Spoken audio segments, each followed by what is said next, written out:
बिहार दरोगा original question paper 18 जनवरी 2026 को हम लोग देखेंगे। देखिए फ्रेंड्स, बिहार दरोगा यानी कि बिहार एसआई 18 जनवरी 2026 का ये ओरिजिनल क्वेश्चन पेपर है, जो बिहार दरोगा का 18 जनवरी 2026 का वायरल क्वेश्चन पेपर हो रहा है। चलिए फ्रेंड्स, इसको हम लोग देख लेते हैं कि किस तरह के प्रश्न पूछे गए हैं, और जिनका 21 को पेपर होना है वो लोग देख लीजिए कि किस लेवल के प्रश्न हैं। थोड़ा सा आप लोग पहले वीडियो का क्वालिटी बढ़ा लीजिए ताकि आपको और स्पष्ट रूप से दिखाई दे। देखिए, पूछा गया है कि डी गुकेश ने विश्व शतरंज चैंपियनशिप 2024 में किस खिलाड़ी को हरा करके जीत दर्ज किया। पूछा गया है डी गुकेश, यहाँ पर मैं नाम लिख दे रहा हूँ। डी गुकेश ने विश्व शतरंज चैंपियनशिप 2024 में किस खिलाड़ी को हरा करके जीत दर्ज किया था।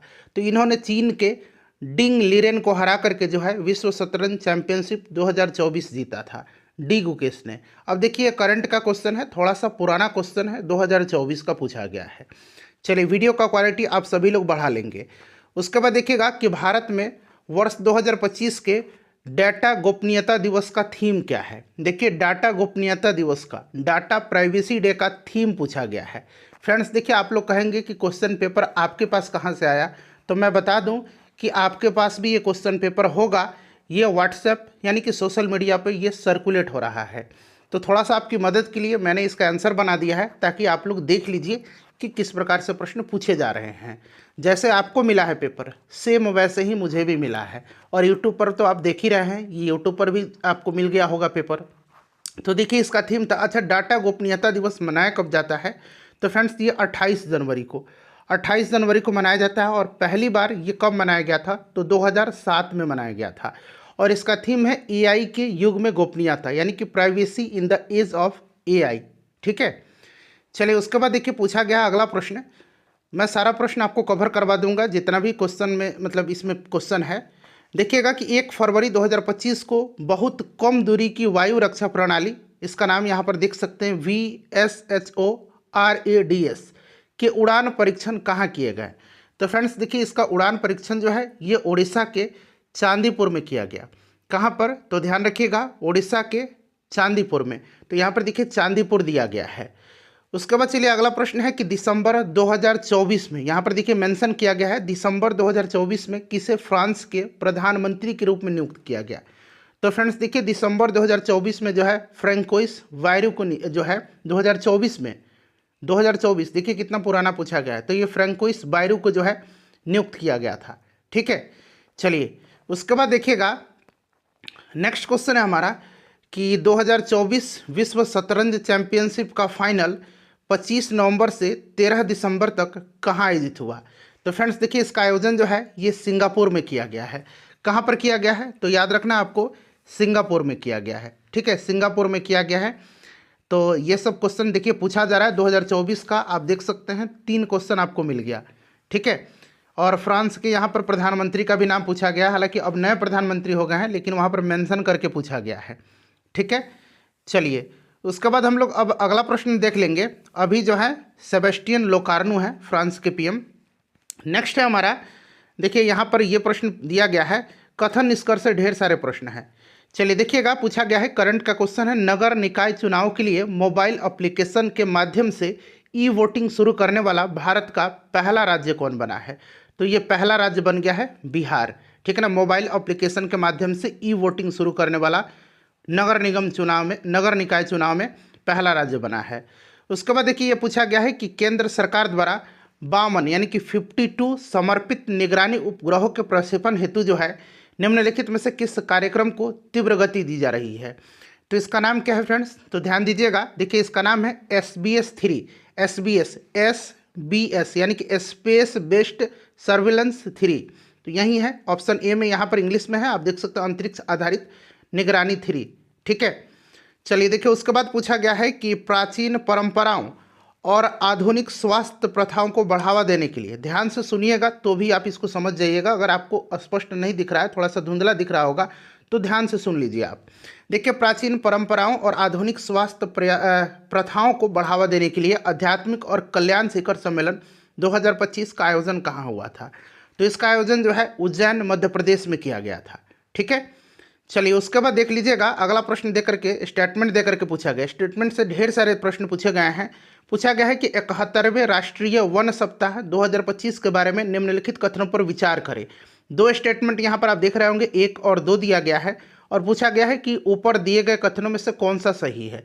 तो देखिए इसका विषय था मानव वन्य जीव सह अस्तित्व, ठीक है ना। इसका थीम क्या था, अंग्रेजी में देखिएगा, अंग्रेजी में यहाँ थीम है यहाँ पर ह्यूमन वाइल्ड लाइफ को एक्जिस्टेंस, यानी कि हिंदी में बात करते हैं तो मानव वन्यजीव सह अस्तित्व था। बिल्कुल ये सही है। और देखिए मुख्य कार्यक्रम उत्तराखंड के जिम कॉर्बेट राष्ट्रीय उद्यान में आयोजित किया गया था। तो देखिए इसका आयोजन जो है इंदिरा गांधी प्राणी उद्यान देहरादून में हुआ था, ठीक है ना।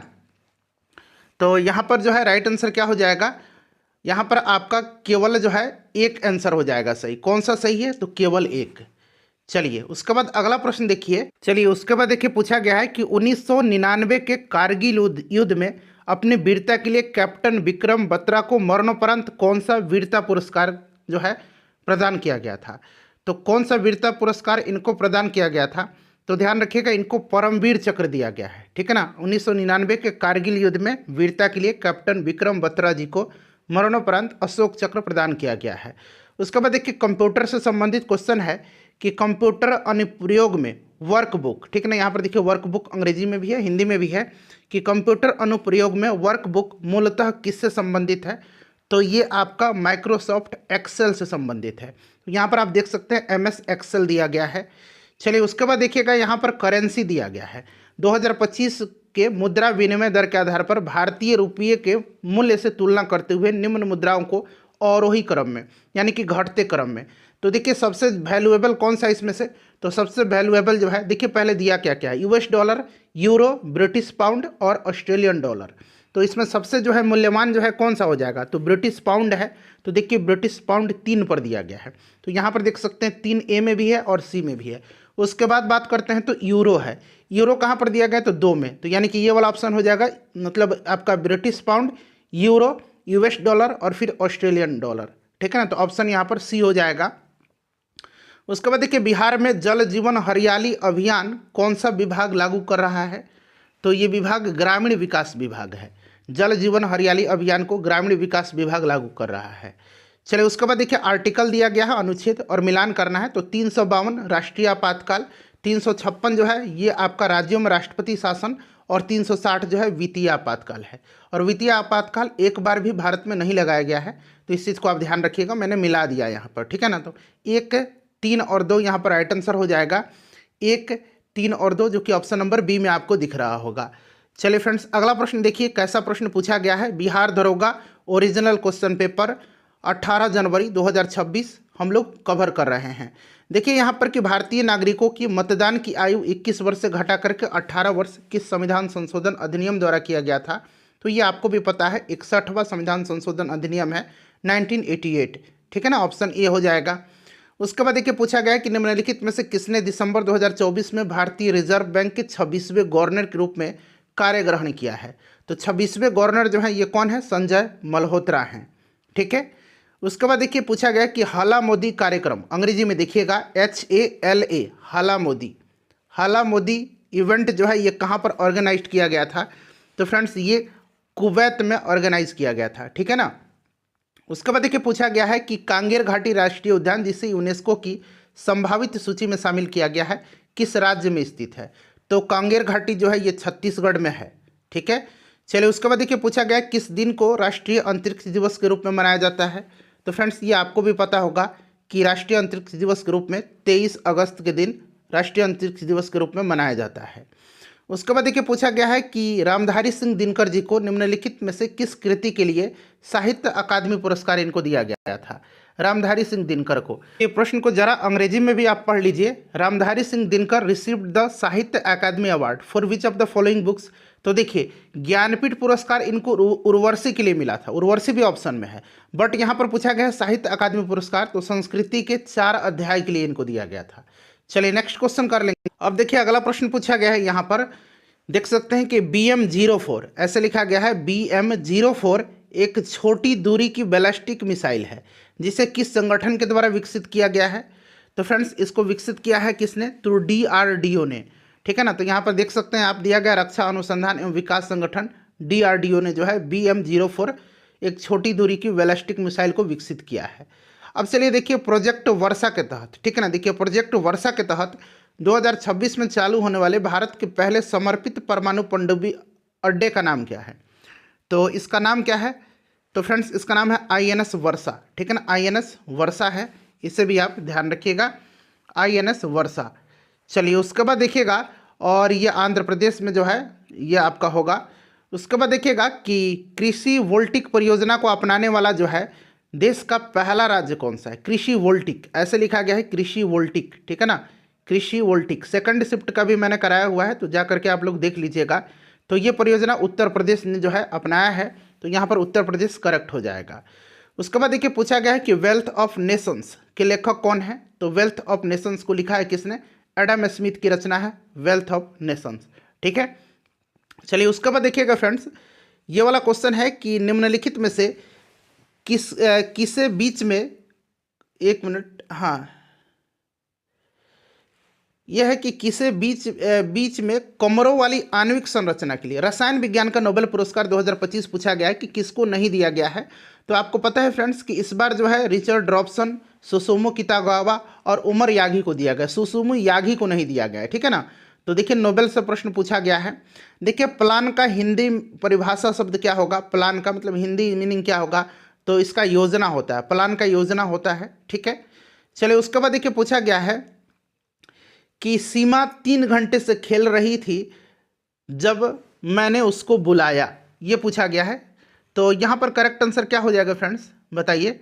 तो सीमा हैड बीन होगा। यहाँ पर देखिए कहाँ दिया गया है, यहाँ पर ऑप्शन बी में, Seema had been playing for 3 hours when I called her, ये वाला सही दिया गया है।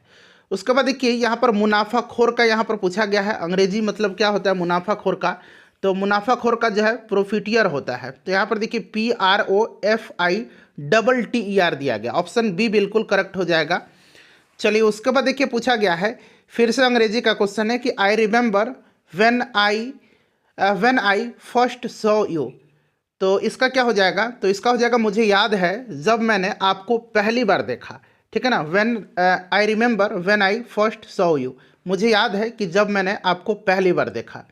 चलिए उसके बाद देखिए पूछा गया है कि दिसंबर 2025 में भारत के मुख्य सूचना आयुक्त के रूप में किसे नियुक्त किया गया है? तो ये किया गया है राजकुमार गोयल को, ठीक है ना। तो यहाँ पर राजकुमार गोयल हो जाएंगे। चलिए उसके बाद अगला प्रश्न करेंगे हम। चलिए फ्रेंड्स अब देखिएगा, ये आपका साइंस का क्वेश्चन है, करे कि निम्नलिखित गतिविधियों को देखो और प्रत्येक गतिविधियों को चिन्हित करो कि कार्य किया गया है या नहीं। 3 स्टेटमेंट दिया गया है। एक गधा अपनी पीठ पर भार ढो रहा है, तो पूछ रहा है कि कार्य हो रहा है कि नहीं। और एक कह रहा है कि एक हरे पौधे में प्रकाश संश्लेषण हो रहा है, इसमें कार्य हो रहा है कि नहीं। और खाद्यान्न को सूर्य के प्रकाश में सुखाया जा रहा है, इसमें कार्य हो रहा है कि नहीं। और ऑप्शन उसी प्रकार से दिया गया है। ए में दिया रहा है कि पहला में कार्य नहीं किया गया, फिर देखिए दूसरा में किया गया है, तीसरा में नहीं किया गया, इस तरह से ऑप्शन दिया गया है। तो देखिए इसमें अगर हम बात करें तो किसी में भी कार्य नहीं हो रहा है, ठीक है ना, किसी में भी कार्य नहीं हो रहा है। बट ऑप्शन यहाँ पर सटीक नहीं दिया गया है, ये थोड़ा सा मिस्टेक हुआ है इस क्वेश्चन में, ठीक है ना। चलिए उसके बाद देखिएगा अगला प्रश्न पूछा गया है, ये भी साइंस का क्वेश्चन है कि अवतल दर्पण वास्तविक और कथन देकर के पूछा गया है। अवतल दर्पण वास्तविक और आभासी दोनों प्रकार का प्रतिबिंब बनाता है, बिल्कुल करेक्ट है। और अवतल दर्पण द्वारा बनने वाले प्रतिबिंब का प्रकार वस्तु की स्थिति पर निर्भर करता है, ये भी बिल्कुल करेक्ट है और इसकी सही व्याख्या भी कर रहा है। तो ए और आर दोनों सत्य हैं और आर ए की सही व्याख्या करता है। Option A right answer, option A correct हो जाएगा। उसके बाद देखिए ये भी कथन निष्कर्ष देकर के पूछा गया है कि यहाँ पर देखिए हिंदी में आइए कि देखिए अभिक्रियाशील धातु अपने से कम क्रियाशील धातु को उसके यौगिकों से विलय अथवा गलित अवस्था से विस्थापित कर देती है। बिल्कुल जो अभिक्रियाशील धातु होती है ना, ये लेस रिएक्टिव मेटल को ऐसा कर देती है विस्थापित। और इसका कारण है कि सभी धातुओं की अभिक्रियाशीलता समान नहीं होती है, बिल्कुल करेक्ट है और ये सही एक्सप्लेनेशन भी कर रहा है। बट यहाँ पर ऑप्शन डी में ये बात दिया गया है कि ए और आर दोनों सत्य है और आर जो है ए की सही स्पष्टीकरण है। यहाँ पर देखिए रिएक्शन दिया गया है, यहाँ पर आप देख सकते हैं PbNO3 का होल 2 हीट में ये रिएक्शन कराया जा रहा है। तो यहाँ पर PbO NO2 और O2 दिया गया। और देखिए A, B, C और D यहाँ पर दे करके इनका जो आपका बैलेंसिंग करना है, इस तरह से ये पूछा गया है। तो यहाँ पर हो जाएगा 2, यहाँ पर हो जाएगा 2, यहाँ पर भी हो जाएगा उसके बाद 4NO2 हो जाएगा और यहाँ पर O2 ऐसे ही रह जाएगा। तो यहाँ पर ऑप्शन डी 2 2 4 1 हो जाएगा, इसको जब हम बैलेंस करेंगे। चलिए उसके बाद देखिए पूछा गया है कि निम्न में से कौन सा अल्फा कण प्रकीर्णन के प्रयोग का निष्कर्ष नहीं है। अल्फा कण प्रकीर्णन प्रयोग का निष्कर्ष नहीं है। तो देखिए नाभिक के भीतर का अधिकतर भाग खाली होता है, ये सही है। परमाणु का धनावेशित भाग बहुत कम होता है और नाभिक की त्रिज्या परमाणु की त्रिज्या से 10 के पावर यहाँ पर 5 गुना छोटी होती है, ये दिया गया है। ऑप्शन सी यहाँ पर सही नहीं है। सोने के परमाणु का पूर्ण द्रव्यमान परमाणु के भीतर बहुत कम आयतन में सीमित है। चलिए तो ये हमारा हो गया। अगला क्वेश्चन हम लोग कर लेंगे। अब देखिए यहाँ पर मिलान करना है। क्या कर रहा है किसमें, एक तरफ जो है आपको सूची 1 में देखिए उष्णकटिबंधीय सदाबहार वन, पर्णपाती वन, मैनग्रोव वन, पर्वतीय वन, ये सब दिया गया। दूसरे तरफ जो है किस तरह के वृक्ष हैं उसमें सिनकोना, सागवान, सुंदरी, उसके बाद सिल्वर फर। थोड़ा सा बड़ा कर रहा हूँ, आप लोग वीडियो का क्वालिटी प्लीज़ बढ़ाइए। देखिए तो इसी से आप पकड़ लेंगे कि मैनग्रोव में सुंदरी वन होता है ना। बस जैसे ही आप सी देखेंगे तो एक ही ऑप्शन में सी में 3 दिया गया। कहाँ पर, तो यहाँ पर देखेंगे ऑप्शन ए में जो है केवल सी में 3 दिया गया है। यानी एक का मतलब ये बिल्कुल क्रम से दे दिया गया। आप लोग मिला लीजिए, देख लीजिएगा। आपका उष्णकटिबंधीय सदाबहार वन, सिनकोना, पर्णपाती वन, सागवान, मैनग्रोव वन, सुंदरी, पर्वतीय वन, सिल्वर फर। ठीक है, तो बिल्कुल ये क्रम से दिया गया है। चलिए उसके बाद देखिए 2011 की जनगणना के अनुसार बिहार का साक्षरता दर पूछा गया है। तो देखिए बिहार जनगणना मैं आपको करवा दूंगा, निश्चिंत रहिए आप, जिनका भी पेपर बाकी है। 61.8% है, 61.8% है। इस चीज़ को आप ध्यान रखिएगा। और उसमें से आपसे पूछा जा सकता है कि इसमें पुरुष साक्षरता दर और महिला साक्षरता दर कितना है। तो पुरुष जो है 71.2% और महिला जो है 51.5%। सबसे ज़्यादा साक्षरता दर वाला जिला रोहतास है और सबसे कम पूर्णिया का है। चलिए उसके बाद देखिए पूछा गया है फिर से कथन दे करके, यहाँ पर है कि हरियाणा तथा पंजाब में चावल एक व्यापारिक फसल है किंतु उड़ीसा और बिहार में यह एक निर्वाह फसल है। बिल्कुल सही है। हमारे यहाँ जो है ना परिवार के भरण पोषण के लिए चावल का उत्पादन किया जाता है। तो एक तरह का ये हमारे यहाँ व्यापारिक फसल नहीं है, निर्वाह फसल है। ये बिल्कुल करेक्ट है। और निर्वाह फसल मुख्य रूप से किसान और उनके परिवार की ज़रूरत को पूरा करने के लिए उगाई जाती है, जिससे कि आपका इनका उपयोग व्यापार के लिए कोई अधिशेष नहीं होता है। बिल्कुल करेक्ट है। तो बिल्कुल ए और आर दोनों सत्य हैं और आर जो है ए का सही पुष्टि भी कर रहा है। तो इसलिए ऑप्शन नंबर ए यहाँ पर राइट होगा। चलिए फ्रेंड्स उसके बाद देखिए पूछा गया है यहाँ पर नेक्स्ट क्वेश्चन है कि हाजीपुर बिहार में जो नदी गंगा नदी में मिलती है, तो कौन सी नदी मिलती है, तो ये गंडक नदी मिलती है। ठीक है ना, गंगा में हाजीपुर में। ठीक है फ्रेंड्स, याद रखिएगा। और पुनपुन नदी फतुआ में मिलती है, कोसी नदी कुर्सेला में आकर के मिलती है, ये सब याद रखिएगा। चलिए शारदा नदी जो है रेविलगंज छपरा में आकर के मिलती है। निम्नलिखित में से कौन सा कथन जो है असत्य नहीं है, असत्य नहीं है यानी कि कौन सा कथन सही है ना।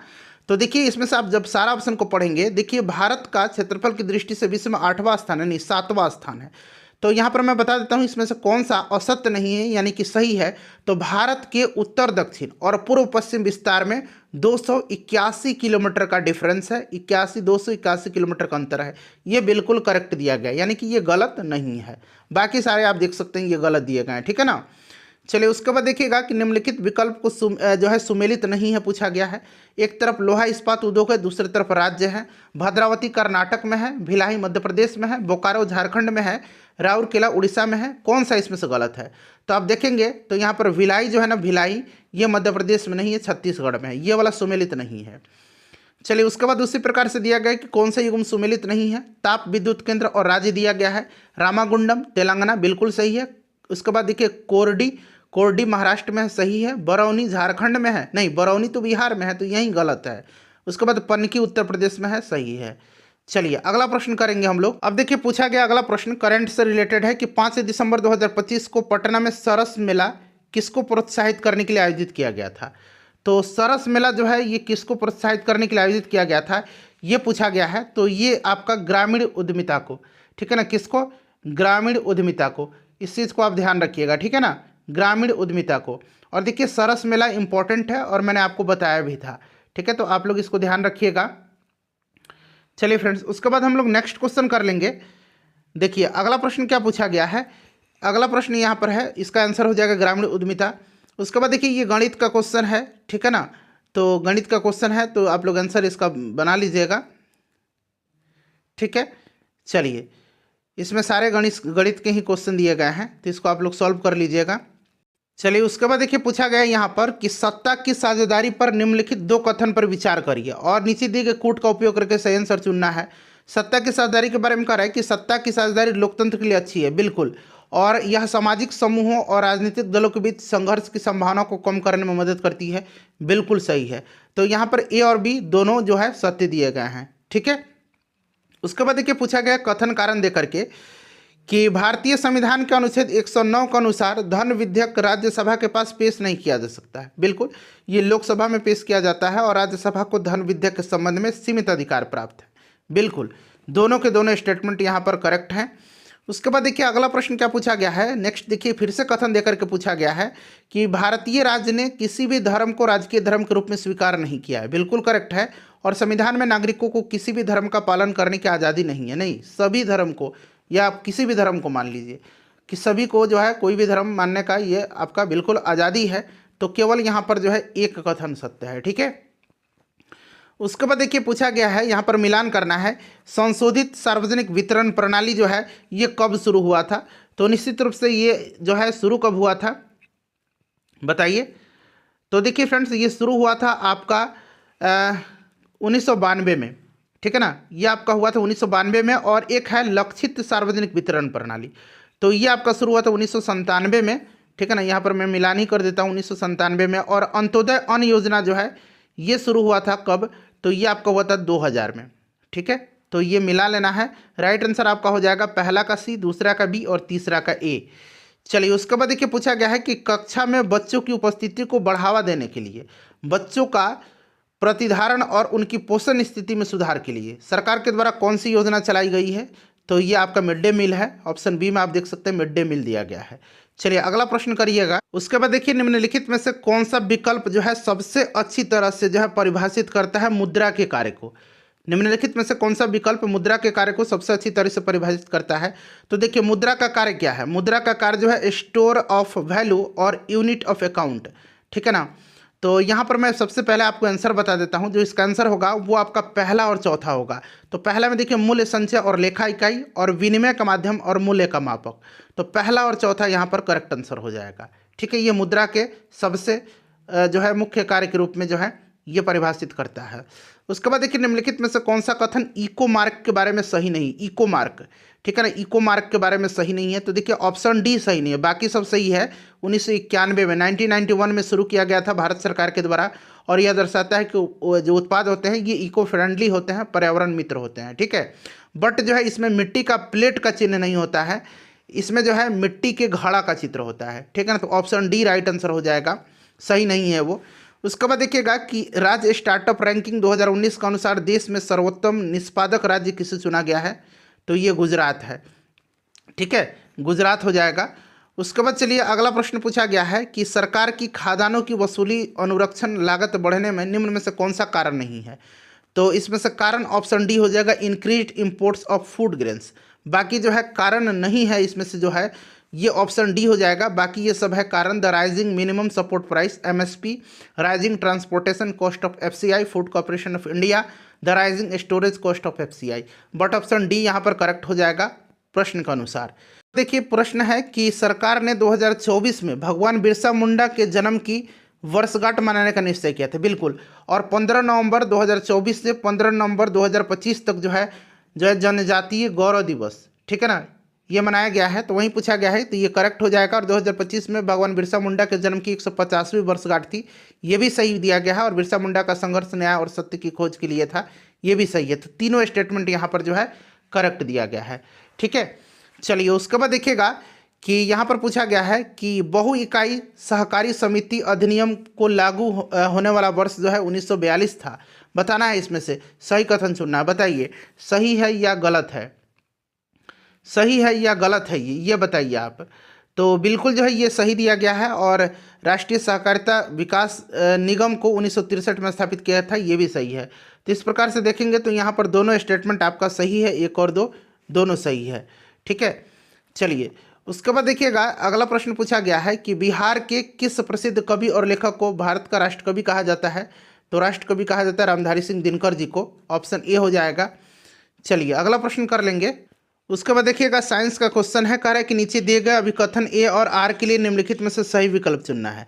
कह रहा है कि प्रकाश संश्लेषण के लिए CO2 H2 और खनिज आवश्यक कच्चे पदार्थ है, रॉ मटेरियल्स हैं, सही है।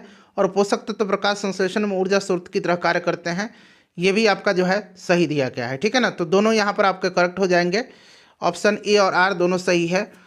चलिए उसके बाद आर की व्याख्या भी है कि महात्मा गांधी को चंपारण लाने के लिए किसने महत्वपूर्ण भूमिका निभाई थी, तो राजकुमार शुक्ल जी। चलिए उसके बाद देखिए पूछा गया कि उत्तरमासा अंतरद्वीप यानी कि केप ऑफ गुड होप की खोज किसने किया था, तो बार्थोलोम्यू डियाज ने। ये वर्ल्ड हिस्ट्री का जो मैंने कल कराया था उसी में से क्वेश्चन है। अलवार और नैनार भक्त किस क्षेत्र से संबंधित हैं, तो ये आपके तमिल क्षेत्र से, तमिलनाडु हो जाएंगे।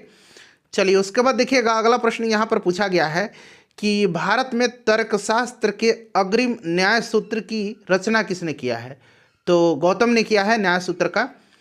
उसके बाद देखिए कल यहाँ पर विद्रोह दे करके पूछा गया है, संथाल विद्रोह। तो कई बार मैंने आपको बताया कि 1855 में 1855-56, ठीक है ना। तो जैसे ही आप देखिएगा पहला का 3 तो केवल एक में दिया गया है, पहला का 3, दूसरा का 1 भूमिज विद्रोह 1832, तीसरा का 2 खासी विद्रोह आपका 1829, और कोल विद्रोह दिया गया है तो 31-32 में हुआ था। तो इसीलिए एक आप याद रखेंगे ना तो ये पकड़ा जाएगा आपको।